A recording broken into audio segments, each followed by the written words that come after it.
TV Comunitária do Rio de Janeiro, Canal 6 da Neste Claro Rio, cobrindo aqui mais um evento, dessa feito na Casa Rui Barbosa, um filme documentário que vai ser agora lançado em primeira mão aqui no Rio de Janeiro, que é a vida do Dr. Araguaia João Carlos Ramos Sobrinho. Venha conosco.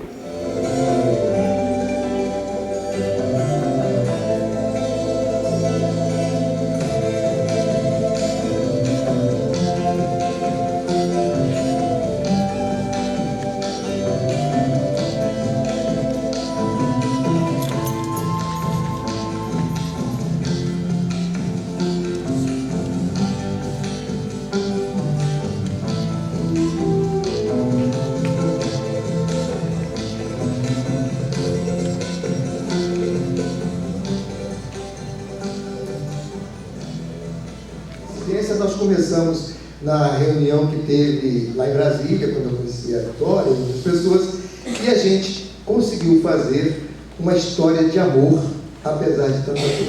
E é isso que eu quero pedir a cada um de vocês que assistam.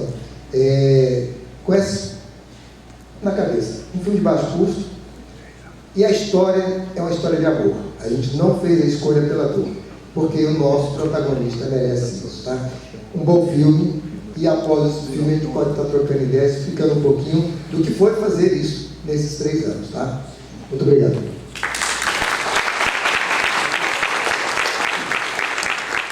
Maravilha, gente. A gente agradece muito, então, pela casa também ter sido escolhida, viu, Edson, para ser esse lugar de receber essa exibição, que é parte desse calendário de lançamento. Mas queria sinalizar uma coisa que tanto a Sônia quanto você falaram, apenas um breve registro para a gente dar início à exibição. Que projetos como esse são possíveis porque nós temos no Brasil hoje políticas públicas que permitem que eles aconteçam, né? A gente voltou a poder falar em políticas públicas para a cultura que permitam que obras como essa aconteçam. Você falou do recurso feito da Lei Paulo Gustavo, uma lei que foi conquistada pelo setor cultural durante a pandemia, durante o pandemônio do governo anterior, lutando no Congresso, né? Hoje nós estamos celebrando também uma marca histórica. A Lei Aldir Blanc, a Política Nacional Aldir Blanc, né, de autoria da nossa deputada Jandira Fegali, alcançou, no dia de ontem, um patamar de 99,9% de adesão de estados e municípios no Brasil. Só 2 municípios no Brasil, de 5.586 cidades, que não aderiram a essa política, ou seja, é uma política pública, são 3 bilhões de reais por ano, que estão chegando, que vão começar a chegar na ponta, estados e municípios, realmente provocando a maior política pública de fomento da história do Brasil, no campo da cultura. Então isso está acontecendo agora. Esse filme é resultado desse processo, é resultado desse movimento. Então, assim como nós, né, não queremos que se repita o autoritarismo, a repressão, a violência e tal, nós temos que exigir que a gente não volte atrás nas conquistas que a sociedade brasileira obteve e vem obtendo nesse período, graças também à luta e à mobilização de pessoas como nós, como vocês, como todos e todos que estão aqui essa noite. Então, muito obrigado, bom filme, depois a gente volta para um debate e um bate-papo. E me pediram para agradecer os apoiadores, gente, e apoiador a gente tem sempre que agradecer, viu? O João cumpriu uma tarefa histórica, um momento de luta. O João Carlos é uma espécie assim, de síntese de tudo isso, né? Naquela juventude que enfrentava a bestialidade dos generais. Obrigado. Boa noite, gente. Eu sou Francisco Soriano, eu estou aqui mais na cobertura aqui da TV Comunitária, que cumpre seu dever, né, de estar aqui cobrindo esse evento. E parabenizar aí a Sônia, o nosso diretor, e a você mesmo, que está aí na direção dos trabalhos, os companheiros que aqui estão presentes. E lembrar o seguinte, eu estava preso em 1969 com um companheiro que depois conseguiu um alvará de soltura e foi para o Araguaia, que era o Toledo. Ficou muito amigo meu. E também conheci da carreira do Araguaia a Aurelisa Valadão, que também faleceu lá, uma pessoa magnífica, maravilhosa, que era da Faculdade de Filosofia, que eu também frequentava. Só esse depoimento e dizer que o caminho é esse. A Cecília Coimbra, do Grupo Pastor Nunca Mais, tem uma frase lapidar, que ela diz o seguinte: quando a gente quebra o silêncio, quando a gente vem a público e resolve falar, a gente está dizendo que valeu a pena a luta. Então, É isso que eu vejo em ações como essa de filmar, de documentar, de falar contar a história dos quatro ventos, que essa história foi simplesmente maravilhosa. Eu também mergulhei e estou aqui para, enquanto tiver um sopro de vida, estar fazendo esse depoimento do que foi a crueldade. E não houve ditadura no Brasil, coisa nenhuma, foi ditadura brava, mestre, cruel, covarde, corrupta, extremamente corrupta. Quanto custou a ponte Rio-Niterói? Quanto custou a Belém-Brasília? Quanto custou a Ferrovia do Aço? Nada disso foi prestado conta, isso foi bilhões. Quanto custou o endividamento do Brasil? 3 bilhões, passou no final da ditadura, 112 bilhões de dólares. Então a inflação, que também, e outras mazelas também. Então, parabéns, eu queria só também fazer um pedido, à medida que quando estiver disponibilizado, a TV comunitária poder passar o filme lá, viu? Muito obrigado, parabéns, Sônia, é isso mesmo.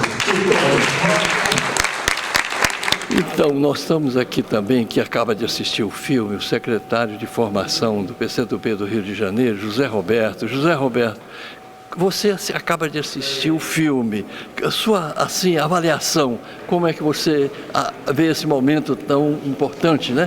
Que é a vida do Dr. Araguaia. É um momento de emoção, né? A gente sai emocionado do filme.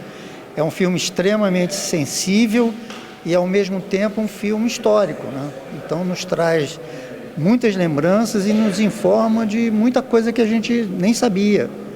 É uma alegria também conhecer a irmã do Dr. João Carlos Reis e o diretor também do filme, que contribui muito nesse processo. Então, é um filme que merece ser visto, que deve ser acompanhado e que todos deveriam assistir e sentir esse filme. Sentir, que é um filme que não só nós percebemos, mas nós sentimos ele.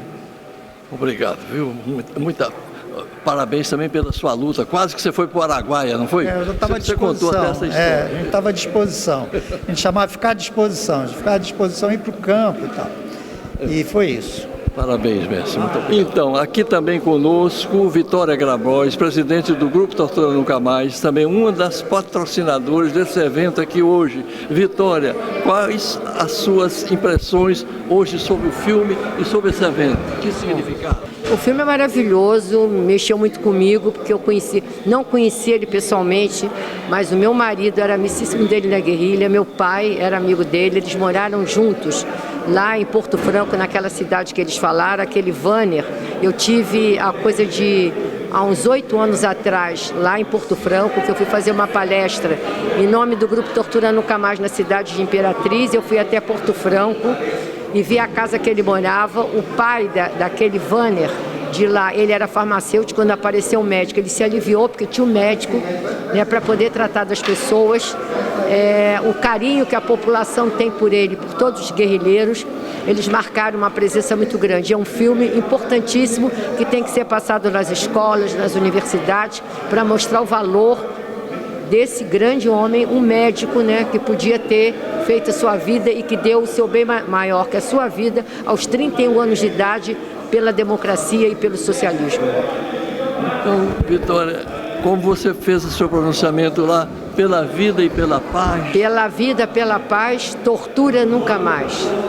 Edson Cabral, aqui conosco, o diretor do filme. Eu tenho a impressão que você sente-se como uma tarefa realizada, dever cumprido, é isso? E o que você achou da apresentação hoje, da vibração também do público? Olha, eu acredito que o importante para nós, cineastas, que contamos a história, é exatamente a reação do público, da plateia. É um documentário, é um gênero de cinema que muitas vezes não é tão aceito como é o filme de ficção, em razão de ser história contada, narrativa, mas a gente tem recebido sempre bons resultados, boas respostas, né? Nós alcançamos o objetivo. Mas o que eu gosto de citar também é que é o início do trabalho. A gente concluiu uma etapa de filme, fizemos o registro e agora o nosso desafio é colocar esse filme para o Brasil. Então, canais de televisões assim, comunitárias, como é a proposta de vocês, é o principal mídia que a gente quer, porque a gente quer levar esse filme lá na ponta. Tem pessoas que não conseguem pagar o ingresso de sala de cinema. Então, vocês levam a nossa narrativa, a nossa história para a comunidade que nós queremos alcançar. João Carlos, ele foi uma pessoa que dedicou a sua vida a um país melhor, a um país fraterno e atuando na área mais sensível, que é cuidar de pessoas na saúde. Ele fez cirurgias a lampião, com equipamentos simples e nenhum deles não alcançou o resultado. Ou seja, toda a cirurgia dele foi sucesso, ele salvou, ele fez muito parto, ele cuidou de muita gente e principalmente da educação e da formação do povo camponês da região do Araguaia. Maravilha, isso. Conta com a gente, TV Comunitária. Quando estiver disponibilizado, passa para a gente também o link para passar. Sim, vocês depois passem o contato e aí a gente em seguida faz, tá bom? Muito obrigado, parabéns, viu? Obrigado. Parabéns mesmo. Então, conosco aqui a irmã caçula do Dom Carlos Reis, o nosso médico homenageado de hoje, no filme documentário O Doutor Araguaia. Então, Sônia, eu acho que é um pouco de missão cumprida, que continua naturalmente, né? Isso que nós aqui assistimos. E como é que você viu o lançamento hoje? Primeiro que é um resultado de muito tempo de trabalho, muito esforço de trabalho, né? Não só da minha luta de quase 50 anos pela busca da história dele, dignidade da história dele, pelos restos mortais, mas eu atuei na produção do documentário, né? Eu fiz o roteiro, meu marido fez a narração, meu marido fez a voz do João Carlos, que ficou muito bonito, né? Então, assim, nós trabalhamos na produção, nós fomos à região do Araguaia, nós fomos a todas as entrevistas, um trabalho, assim, muito profundo de mergulhar na história do João Carlos e trazer à tona o que tinha de melhor para mostrar para as pessoas. Então, foi um grande desafio. E agora nós estamos levando, né? Já fomos a Brasília, São Paulo, Porto Alegre, São Leopoldo, Recife, Natal, levando o documentário. E a gente é sempre muito bem recebido, porque a história de João Carlos é uma história muito bonita, né, de uma pessoa que se entregou para a sua profissão e para o seu ideal, né, lutou por liberdade democrática, por justiça social, que era o que ele acreditava, e é uma luta que não foi em vão. Ele tem uma frase, João Carlos, que ele disse a um jornalista francês, quando o jornalista pergunta por que você não vai embora, não sai dessa selva, né? Em 72, você é médico e tal. Ele disse, não, eu vim aqui para lutar e nenhum sacrifício será feito em vão. Então essa é a frase, é um mantra, digamos, que meu irmão colocou assim, né? E por isso eu acredito que ele deixou marcas tão bonitas e hoje a gente pode mostrar no filme e poder compartilhar com as pessoas. Isso é muito importante, é a memória da história do Brasil. Olha só, eu acho que se hoje a gente está respirando essa democracia que a gente quer aprofundar, fortalecer, ainda é tênue, a gente deve a essa geração, a esses jovens que semearam com o próprio sangue, né, para que esse sol da liberdade democrática voltasse a raiar em nosso país, né?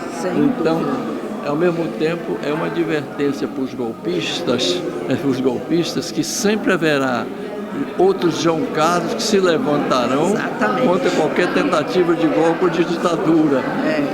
Parabéns, João Carlos, pela sua luta. Nós estamos aqui para exatamente honrar seu nome e continuar nessa luta. Uma palavrinha final sobre o Brasil que João Carlos sonhava e que a gente tem que perseguir. Eu acho assim que o que tu falaste é muito correto em relação à democracia, né? A gente avançou, a gente conseguiu dar uns passos porque algumas pessoas tiveram coragem para lutar e enfrentar aquela dureza toda dos anos de chumbo, e nós temos que hoje estar muito vigilantes, porque a democracia é uma questão de vigilância, né? E nós temos que estar atentos, nós que temos consciência, e aí a nossa missão, que eu acho que é o legado, é o recado que o João Carlos deixa, né? É conscientizar o maior número de pessoas possível. Tem uma passagem também da vida de João Carlos, não só no Araguaia. Ele foi presidente de um centro acadêmico na Faculdade de Medicina. Sim. E quando teve o golpe de 1º de abril de 64, ele foi preso também, né? Que absurdo, né? Exato. Pelo simples fato de ser líder estudantil. De 22 anos. 22 anos. Eles prenderam vários presidentes de centro acadêmico e depois, acho que ficou menos de um mês, eles foram liberados, né? Mas isso foi uma marca para esses jovens. A partir dali o João Carlos passa a ser perseguido, né? E aí chega um ponto, depois da formatura, que ele começa a fazer residência em alguns hospitais, que ele é perseguido todos os dias. Eu soube isso depois, pelos colegas dele, né? Quando o João Carlos estava no hospital, quando ele ia embora, na porta tinha alguém esperando ele passar, para ver onde ele estava morando. Então ele teve que se mudar várias vezes, até que chegou um ponto que ele teve que ir embora do Rio Grande do Sul. Aí começa essa vida dele, né? Ele se aprofunda mais na questão da luta política. E essa luta foi vitoriosa, porque politicamente fomos vencedores. Sem dúvida, também acho. Muito obrigado a De nada, eu que agradeço. Toda a família, viu? O nosso orgulho pelo Obrigada, João Carlos. obrigada. Agradeço a vocês também.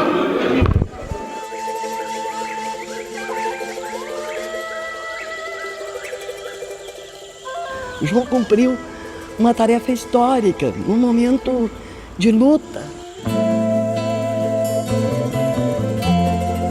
O João Carlos é uma espécie assim de síntese de tudo isso, né? Daquela juventude que enfrentava a bestialidade dos generais, a brutalidade. Se nós tivéssemos que apontar um exemplo de médico, tá aí, é o João Carlos, nosso sobrinho. Eu era considerado um herói da medicina, porque tudo era ele que resolvia. A gente precisa desses registros históricos, desse resgate, dessa investigação, desse testemunho. E resgatar o que ele tinha de mais rico, a nobreza humana que o Dr. Juca representava. Ele foi precursor de um sistema público de saúde. Ele fazia milagres com os pessoal doente, dando vacina. Ele criou até uma vacina. Geralmente os médicos gostam muito de dinheiro, mas o Dr. João Carlos gostava de amizades com qualquer um.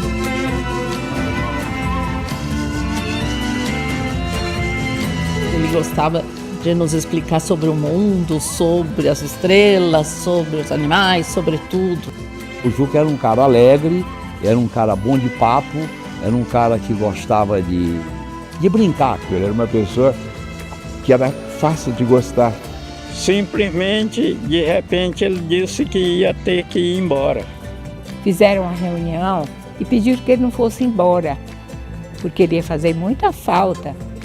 Foi tudo de bom, doutor João Carlos aqui. Só deixou lembrança boa. Um dia vocês vão saber porque foi embora. Saber o motivo. E assim ele fez.